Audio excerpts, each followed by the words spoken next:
Painting woodwork is like a crime against an old house, and when I come across it, I have to do what I gotta do to uncover it and refinish it.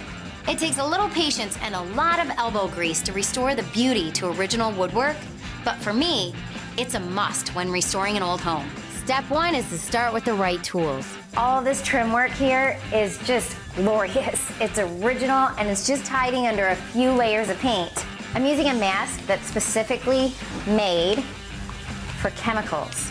These guard you from the vapors. That's what's so deadly. Whenever you're doing any kind of refinishing with chemicals, make sure you have chemical gloves. I actually wear another pair of gloves within my big gloves because these chemicals are meant to strip paint off wood, paint off metal. So just think what it'll do to your skin. Then it's time to start stripping that paint. And the coolest thing is that they've actually made stripper in the can now. Sounds like a lot of fun, but it's still smelly and a messy process. You just spray it on, let it sit for about 10 minutes, and scrape it off. Just like that, I'm already seeing the real wood underneath. Some woodwork may need to be sanded once it's stripped.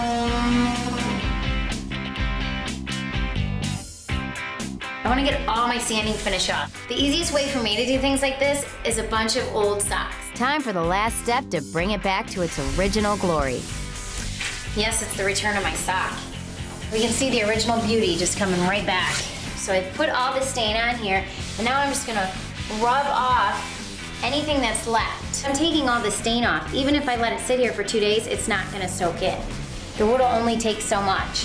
Then I just polyurethane it and it's finished. The trick to poly is one smooth coat. You always want to go with the grain, and you gotta have a good brush. I know most people cringe when they think of stripping paint off of woodwork, but there are a ton of easy to use products out there to try, and trust me, you're gonna love the end results.